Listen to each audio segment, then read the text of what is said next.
News पर।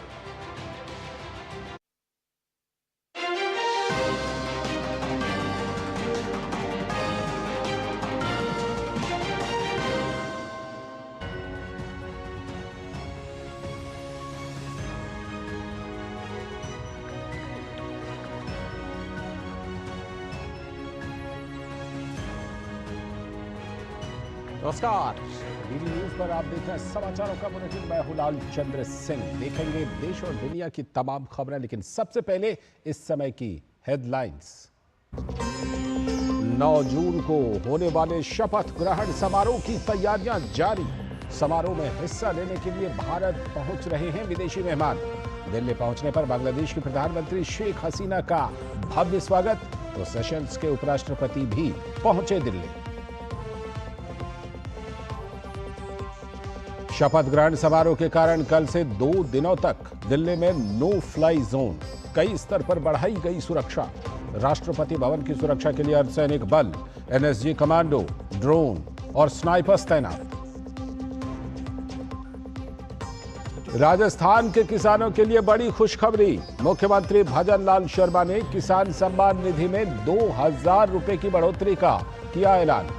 अब राज्य के किसानों को मिलेंगे 6000 के बजाय 8000 रुपए।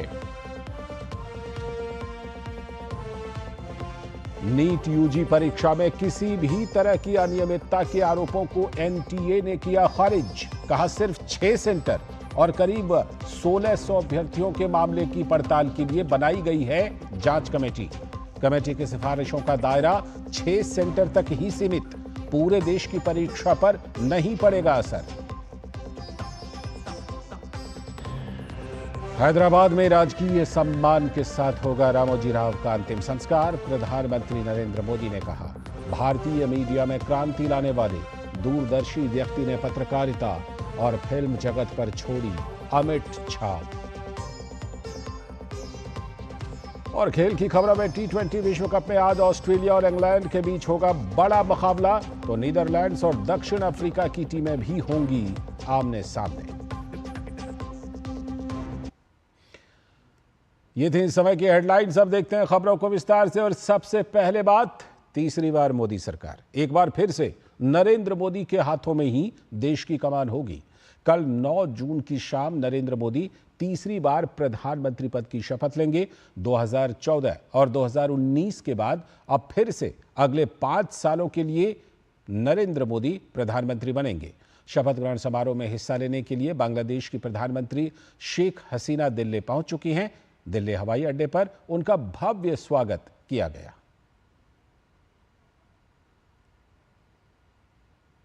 साथ ही सेशल्स गणराज्य के उपराष्ट्रपति अहमद अफीफ प्रधानमंत्री के शपथ ग्रहण समारोह में भाग लेने के लिए नई दिल्ली पहुंच चुके हैं।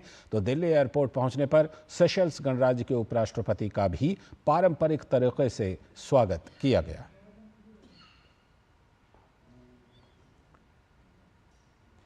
और शपथ ग्रहण समारोह के अवसर पर भारत के पड़ोसी देश और हिंद महासागर क्षेत्र के नेताओं को विशिष्ट अतिथि के रूप में आमंत्रित किया गया है।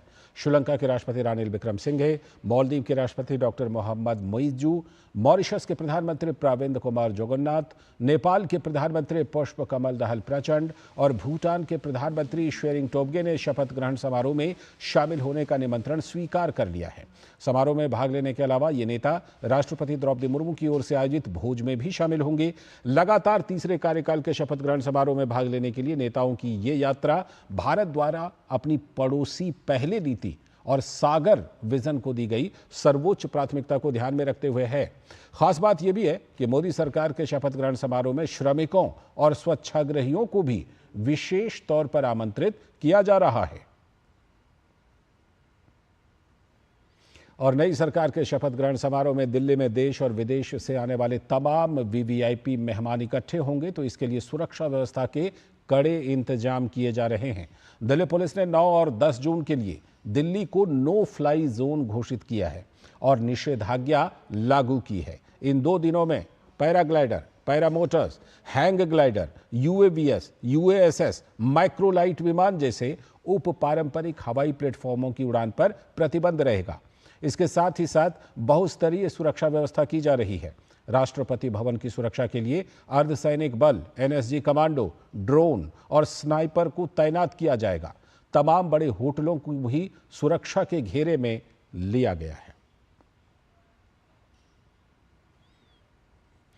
तो कल यानी कि 9 जून की शाम नरेंद्र मोदी तीसरी बार प्रधानमंत्री पद की शपथ लेने वाले हैं। तो शपथ ग्रहण समारोह की तैयारियों के बीच दिल्ली में बैठकों का सिलसिला भी जारी है और इसी क्रम में आज अमित शाह के आवास पर बीजेपी नेताओं की अहम बैठक हुई, जिसमें कई महत्वपूर्ण बिंदुओं पर चर्चा की गई।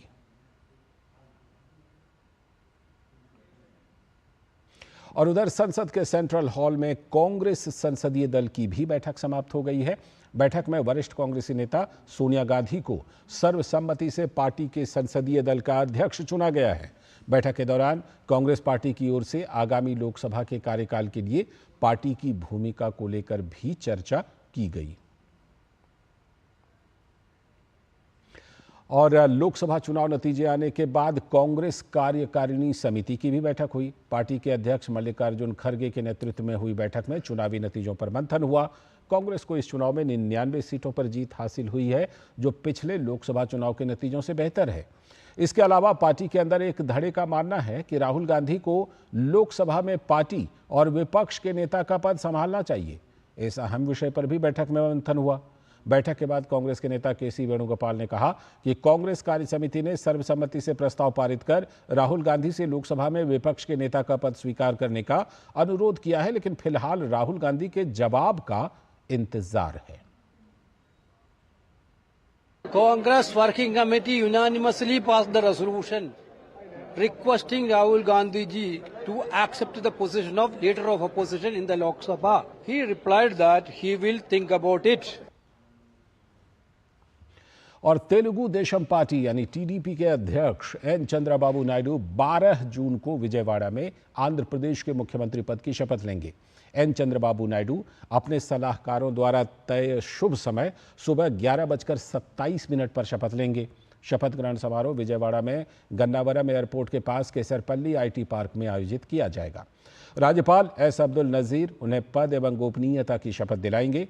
पीएम नरेंद्र मोदी, उनके मंत्रिमंडल के सहयोगी, विभिन्न राज्यों के मुख्यमंत्री, भाजपा और अन्य एनडीए सहयोगी दलों के नेता इस शपथ ग्रहण समारोह में हिस्सा लेंगे। 74 वर्षीय नायडू चौथी बार मुख्यमंत्री पद की शपथ लेंगे। ये दूसरी बार होगा जब वो आंध्र प्रदेश राज्य के मुख्यमंत्री के रूप में शपथ लेंगे। वो 1995 से 2004 के बीच संयुक्त आंध्र प्रदेश के मुख्यमंत्री भी रह चुके हैं और राज्य के विभाजन के बाद 2014 से 2019 तक मुख्यमंत्री रहे। टीडीपी, जनसेना, बीजेपी गठबंधन ने 175 सदस्यीय विधानसभा में 164 सीटें जीतकर इस बार शानदार जीत दर्ज की है। और भारतीय जनता पार्टी के विधानमंडल गुट की बैठक उधर मुंबई में भी आयोजित की गई। बैठक को संबोधित करते हुए पार्टी के नेता देवेंद्र फडणवीस ने कहा कि देशवासियों ने एक बार फिर से एनडीए पर विश्वास जताया है। हालांकि इस बार महाराष्ट्र में पार्टी को अपेक्षित सफलता नहीं मिली, इसलिए इस पर मंथन करने की जरूरत है। उन्होंने कहा कि आगामी विधानसभा चुनाव को लेकर भी पार्टी अपनी रणनीति पर विचार करेगी। साथ ही उन्होंने कहा कि उस चुनाव में यह भी कहा गया कि मराठा आरक्षण के मुद्दे पर हमें शिकस्त मिली है, लेकिन यह भी गलत नैरेटिव है। हमारी सरकार मराठा समाज के लिए कई योजनाएं लाई है। एक बड़ी खबर राजस्थान से, किसानों के लिए बड़ी खुशखबरी। मुख्यमंत्री भजन लाल शर्मा ने राजस्थान में किसान सम्मान निधि में 2000 रुपए का इजाफा करने की घोषणा की है और सरकार के इस फैसले के बाद किसान सम्मान निधि की राशि अब 6000 रुपए से बढ़कर 8000 रुपए हो जाएगी। सरकार के इस फैसले पर किसानों ने कहा कि राजस्थान की भाजपा सरकार का ये फैसला उनके लिए काफी फायदेमंद साबित होगा। इससे किसानों को खाद, बीज, दवाई आदि लाने में काफी मदद मिलेगी। प्रदेश के लगभग 57 लाख किसानों को इसका लाभ मिलेगा। मुख्यमंत्री भजन लाल शर्मा ने एक्स पर लिखा, सरकार अन्नदाता उत्थान के संकल्प पर सतत गतिशील है और अन्नदाताओं के सर्वांगीण उन्नयन के लिए संकल्पबद्ध है। एक बड़ी खबर जिसकी चर्चा इन दिनों बहुत ज्यादा है कि नीट 2024 की परीक्षा के मुद्दे पर जो विवाद है उसको लेकर एनटीए के डीजी सुबोध कुमार सिंह ने प्रेस को संबोधित करते हुए छात्रों की तमाम शिकायतों का जवाब दिया। उन्होंने कहा कि समिति ने बैठक की और केंद्रों और सीसीटीवी के सभी विवरणों का अध्ययन किया गया। पूरे देश में इस परीक्षा की अखंडता से कोई समझौता नहीं किया गया है, कोई पेपर लीक भी नहीं हुआ। पूरी परीक्षा प्रक्रिया बहुत पारदर्शी रही। उन्होंने कहा कि आगे भी समिति इस मामले पर पूरी जांच कर रही है। हम लोगों ने पूरा एक कमेटी बना के एक्सपर्ट का एनालाइज किया और उनके ग्रीवांसेस एड्रेस किए कि जिससे जो 23 लाख कैंडिडेट्स हैं उनका भी इशू ना हो और जो इतने कैंडिडेट्स हैं उनके भी इशू ना हो। हमने ग्रीवांस रिड्रेसल कमेटी बनाई थी, उसने जो रिकमेंडेशंस दी थी उनको जो है एक हाई पावर्ड कमेटी एनालाइज कर ले। तो एक हमने कमेटी बनाई है, उस कमेटी इनको एक बार फिर से देख लेगी कि जो इनके ग्रीवांसेस थे 1600 कैंडिडेट्स के, उनके भी ग्रीवांसेस ना रहें और जो 23 लाख लोगों के मन में हैं कि काफ़ी सारे टॉपर्स आ गए, ये आ गए, तो इनके भी इशूज वो ना हों। और एनटीए के डीजी ने आगे कहा कि समिति को पता चला कि कुछ केंद्रों पर समय की बर्बादी हुई है, इसलिए छात्रों को इसके लिए मुआवजा दिया जाना चाहिए। इसके कारण कुछ छात्रों की चिंताएं सामने आईं, क्योंकि कुछ उम्मीदवारों को 718 और 719 अंक मिले और 6 उम्मीदवार टॉपर बन गए। समिति ने सोचा कि वो शिकायतों को दूर कर सकते हैं और छात्रों को मुआवजा दे सकते हैं, इसलिए कुछ छात्रों के अंक बढ़ा दिए गए। हमने सभी चीज़ों का सावधानीपूर्वक विश्लेषण किया और परिणाम जारी किए। 4750 केंद्रों में से ये समस्या सिर्फ 6 केंद्रों तक ही सीमित थी और 24 लाख छात्रों में से केवल 1600 छात्रों को ही इस समस्या का सामना करना पड़ा। समिति की सिफारिशों का दायरा सिर्फ 6 केंद्रों और करीब 1600 छात्रों तक ही सीमित है और पूरे देश में हुई नीट परीक्षा पर समिति की सिफारिशों का असर नहीं पड़ेगा। साल सबसे कम जो है केवल एक क्वेश्चन चैलेंज हुआ, मतलब एक क्वेश्चन अफेक्ट हुआ। 1563 बच्चों का हमने वो किया, तो इनके जो मार्क्स रिवाइज होके भी कई बच्चों के मार्क्स जैसे नेगेटिव में थे तो नेगेटिव से नेगेटिव में ही रहे, -20 रहे, और कुछ बच्चों के मतलब टॉपर साइड में आ गए। और इनका जो 1563 का है उसमें से 790 बच्चे क्वालिफाई किए। केवल एक सेंटर पे इतना क्यों आया? तो उस सेंटर को भी हमने एनालाइज किया, उसका जो एवरेज मार्क्स थे वो 235 थे, मतलब जो 23 लाख बच्चों का एवरेज है उससे उनका ज़्यादा था। तो कहने का मतलब रिलेटिवली दी स्टूडेंट्स वहाँ पे बेटर थे, जो मतलब हाई स्कोर कर सकते थे। तो नीट परीक्षा को लेकर के, रिजल्ट को लेकर जो सवाल उठ रहे थे उन तमाम सवालों के जवाब एनटीए की तरफ से दिए गए। वक्त है अभी एक ब्रेक का, और ब्रेक के बाद जब लौटेंगे तो देखेंगे इस समय की कुछ और बड़ी खबरें। जीरा से प्यास बुझाए, डाइजेशन के लिए मस्त, शरीर में नमक पानी का बैलेंस बनाए। सिप सिप जीरा सिप, जीरा सिप, इंग्लिश का चटनी और जीरा सिप, जीरा सिप, जीरा सिप। मैं क्या जी, सब जानते हैं, जहां दिखे मारियो, अपना समझ के खा लियो। Curiosity can take you to some out of the world places. Curious about this place? Scan this QR code before I take it off with my Seat tires. Seat, crafted for the curious. वो mister विकास की file आप policy बाजार। Ma'am, आपका health insurance claim approve हो गया है, अब आप सर को घर ले जा सकती हैं। क्लेम के टाइम पे हमेशा आपकी हेल्प को तैयार। पॉलिसी बाजार, 1 करोड़ का हेल्थ इंश्योरेंस सिर्फ 390 रुपए महीने से शुरू। डॉक्टर ऑर्थो ऑयल के रेगुलर मसाज से जॉइंट हेल्थी रहते हैं, और अगर प्रॉब्लम बहुत पुरानी है तो डॉक्टर ऑर्थो कैप्सूल्स साथ लेना ना भूलें। अब दर्द भी घुटने टेकेगा। लाल रंग इसका अपार, तीखा कम है फिर भी स्वाद। बेमिसाल बेमिसाल MDH Kashmiri. MDH Kashmiri. MDH। स्वागत है। ब्रेक के बाद आप देख रहे हैं डीडी न्यूज पर समाचार। खबर कर्नाटक से। यौन शोषण के आरोपी जेडीएस नेता प्रज्वल रेवन्ना को एसआईटी हासन के होलेन रासीपुर में उनके आवास और गेस्ट हाउस ले गई, जहां उनके द्वारा कथित तौर पर महिलाओं का यौन शोषण करने और अश्लील वीडियो बनाए जाने की बात कही जा रही है। प्रज्वल रेवन्ना 10 जून तक एसआईटी की हिरासत में है। दरअसल प्रज्वल रेवन्ना के खिलाफ कई महिलाओं के साथ यौन शोषण के आरोप हैं और इससे जुड़े कई वीडियो भी वायरल हो गए हैं। रेवन्ना पर कथित तौर पर सैकड़ों अश्लील वीडियो बनाने का आरोप है। राज्य सरकार ने इस मामले में एसआईटी का गठन किया है।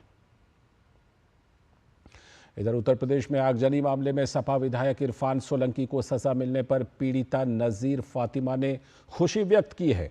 मामले की कार्रवाई में तेजी लाने और त्वरित संज्ञान लेने के लिए नजीर और उनके परिवार के लोगों ने मुख्यमंत्री योगी आदित्यनाथ सहित न्यायालय का आभार व्यक्त किया। हालांकि पीड़िता ने कोर्ट से आग्रह किया है कि इरफान सोलंकी की सजा को और बढ़ाई जाए ताकि वो भविष्य में किसी भी गरीब को तंग करने की हिम्मत न कर सके। दरअसल कुछ साल पहले महज कुछ गज की जमीन पर अवैध कब्जे को लेकर तत्कालीन सपा विधायक इरफान सोलंकी और उनके गुंडों ने पीड़िता के परिवार के साथ मारपीट की थी और उनके घर को जला दिया था। अब मामले की सुनवाई करते हुए अदालत ने इरफान को 7 साल की सजा सुनाई है। न्याय मिला है, इसका धन्यवाद है सबको, योगी जी को भी और सबको धन्यवाद है, और जो मैंने न्यायाधीश हैं उनको भी धन्यवाद है। फैसला तो मिला है, जीत हुई है, मगर हम पूरी तरह संतुष्ट हैं। हमारी मांग ये है कि इतने बार हमारे प्लाट पे बुलडोजर चलाया गया और फर्जियां रजिस्ट्री हुई और मुकदमे के दौरान 3 रजिस्ट्री हुई, ये सब रजिस्ट्री कैंसिल करी जाए और मेरा पैसा सन 91 से केडीए में जमा है, उसके तहत हमारे नाम रजिस्ट्री की जाए।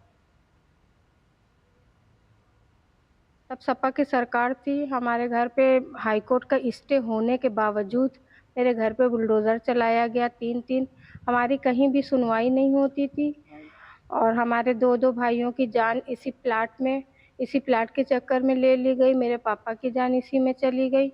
मेरे जो 2 छोटे भाई बच्चे अब उनकी भी जान का खतरा है। और जब जिस तरीके से किसी भी तरीके से ये लोग मकान खाली नहीं करवा पाए, पहले तो गिराया, बिल्डोज़र चलवाया 3 बार। हम लोग रोड पे रहते थे, सड़क पे ऐसे ही नकाब ओढ़े दिन रात बच्चों को लिए बैठे रहते थे। प्लाट के अंदर नहीं आने देते थे हम लोग को। और फिर पन्नी डाल के जब रहने लगे तो हम लोग शादी में चले गए तो मेरे घर में आग लगवा दिए। वक्त है एक और ब्रेक का, और ब्रेक के बाद जब लौटेंगे तो देखेंगे कुछ और अहम खबरें।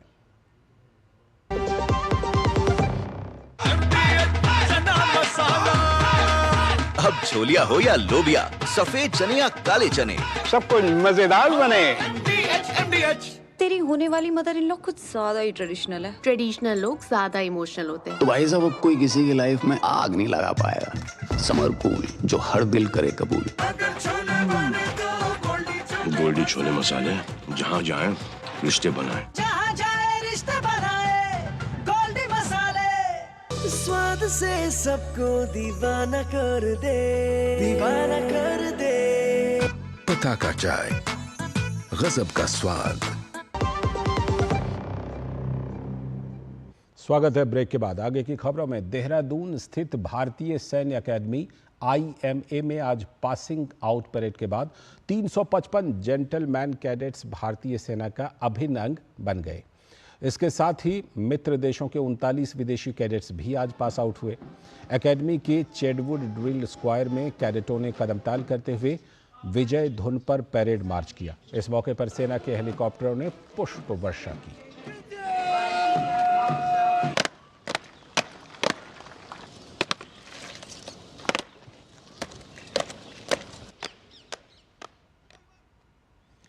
अगली खबर, साल 2024 के चुनाव ने यह साबित कर दिया है कि पीएम मोदी दुनिया के दिग्गज नेता बनकर उभरे हैं। डीडी न्यूज के संवाददाता विशाल बैरिस्टो ने बातचीत की इग्नका के अध्यक्ष राम बहादुर राय से, जिनका मानना है कि पीएम मोदी ऐसे जननायक हैं जिन्हें नेहरू जी की तुलना में सत्ता विरासत में नहीं मिली।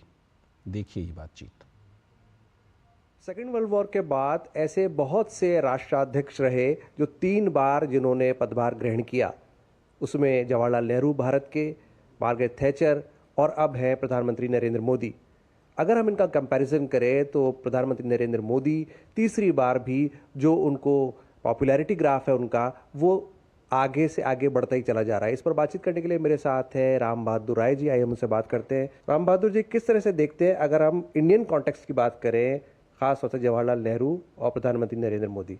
प्रधानमंत्री नरेंद्र मोदी का ये जो तीसरा कार्यकाल शुरू हो रहा है वह 2014 और 2019 से भी बड़ी जीत है। और इस मायने में हम ज़रूर याद कर सकते हैं जवाहरलाल नेहरू को, लेकिन जवाहरलाल नेहरू से कोई तुलना नहीं है। तुलना इसलिए नहीं है क्योंकि वो स्वाभाविक रूप से एक स्वतंत्रता संग्राम का जो मंच था कांग्रेस, उसके नेता थे। जबकि प्रधानमंत्री नरेंद्र मोदी साधारण जन से निकले हुए नेता हैं और जिनको जनता का विश्वास प्राप्त है। राम बहादुर जी, जब हम प्रधानमंत्री नेहरू की बात करते हैं, जो हमारे देश के पहले प्रधानमंत्री थे, तीसरे कार्यकाल में उनका जो पॉपुलैरिटी ग्राफ था वो तेज़ी से गिरा, लेकिन प्रधानमंत्री नरेंद्र मोदी ने ये दिखाया कि किस तरह से लगातार उनका जो पॉपुलैरिटी है या वो जो वोट उनको मिल रहे हैं वो बढ़ता ही चला जा रहा है। तो उसके कारण क्या है? 2024 के चुनाव हो रहे थे तो जो विरोधी हैं उन्होंने भी माना कि प्रधानमंत्री नरेंद्र मोदी की लोकप्रियता का में पहले की तुलना में बहुत अधिक विस्तार हुआ है। नरेंद्र मोदी के नेतृत्व में भारत विश्व गुरु बनने की राह पर है और नरेंद्र मोदी ऐसे नेता हैं, ऐसे जननायक हैं जो पूरी दुनिया को संदेश देने की क्षमता रखते हैं। कैमरामैन योगेश के साथ मैं विशाल बैरिस्टो, डीडी न्यूज़, दिल्ली।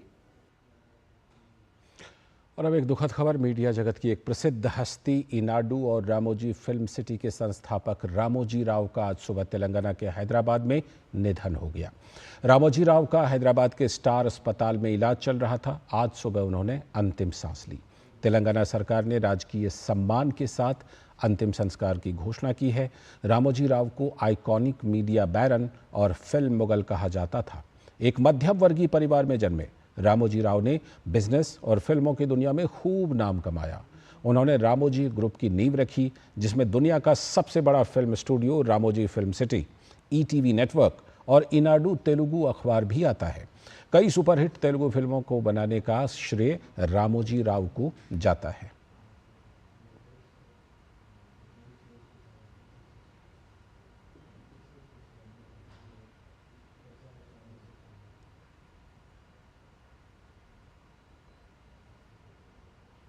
और राष्ट्रपति द्रौपदी मुर्मू ने रामोजी राव के निधन पर दुख जताते हुए अपने सोशल मीडिया अकाउंट पर एक पोस्ट में लिखा, श्री रामोजी राव के निधन से भारत ने मीडिया और मनोरंजन क्षेत्र के एक दिग्गज को खो दिया है। एक नवोन्मेषी उद्यमी, उन्होंने कई उपक्रमों की शुरुआत की, जिनमें इनाडू अखबार, ईटीवी समाचार नेटवर्क और रामोजी फिल्म सिटी शामिल हैं। उन्होंने आगे लिखा, पद्म विभूषण से सम्मानित वे सफल हुए क्योंकि उनका दृष्टिकोण अनिवार्य रूप से समाज में निहित था। इस उद्योग में उनके योगदान को लंबे समय तक याद रखा जाएगा। उनके परिवार और शुभचिंतकों के प्रति मेरी संवेदनाएं।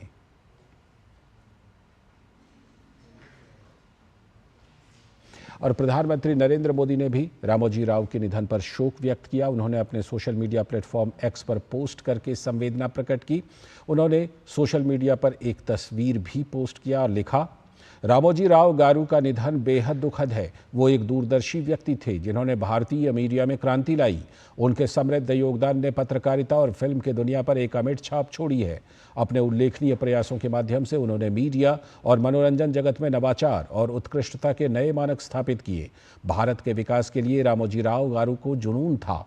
मैं भाग्यशाली हूं कि मुझे उनके साथ बातचीत करने और उनके ज्ञान से लाभ उठाने के कई अवसर मिले।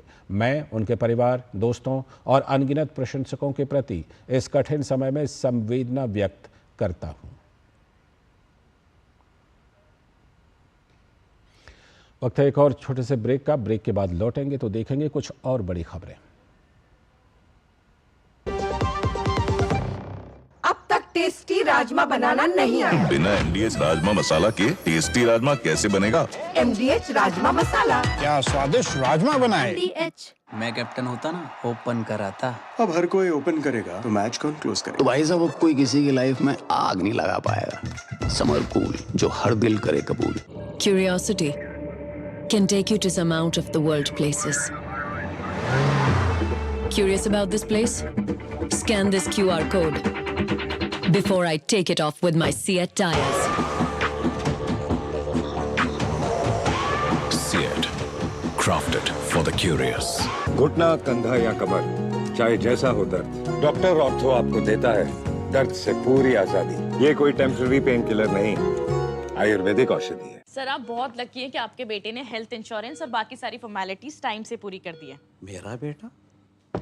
तो फिर आप पॉलिसी बाजार। क्लेम के टाइम पे हमेशा आपकी हेल्प को तैयार। पॉलिसी बाजार, 1 करोड़ का हेल्थ इंश्योरेंस सिर्फ 390 रुपए महीने से शुरू। पाव भाजी को फेवरेट बनाता है MDH पाव भाजी मसाला। MDH पाव भाजी मसाला। MDH बनाए पाव भाजी लाजवाब।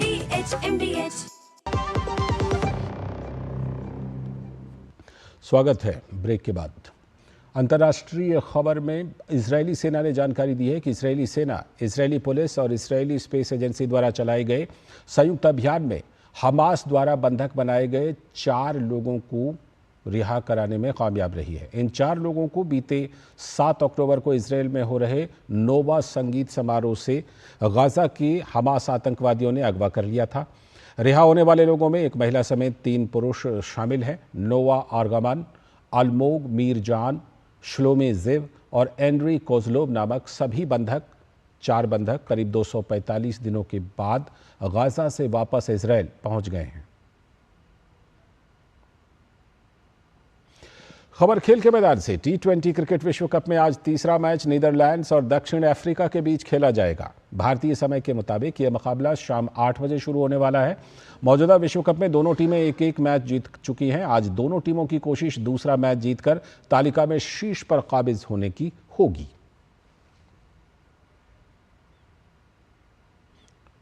ग्रुप स्तर पर एक मैच खेल चुकी ऑस्ट्रेलिया और इंग्लैंड की टीम आज अपने दूसरे मैच में मैदान पर उतरेंगी। T20 विश्व कप के पहले मैच में ऑस्ट्रेलिया ने जीत से अपने अभियान की शुरुआत की थी, तो वहीं इंग्लैंड और स्कॉटलैंड के बीच खेला गया मैच बेनतीजा रहा था। आज के मैच में इंग्लैंड की नजर टूर्नामेंट में अपनी पहली जीत पर टिकी होगी।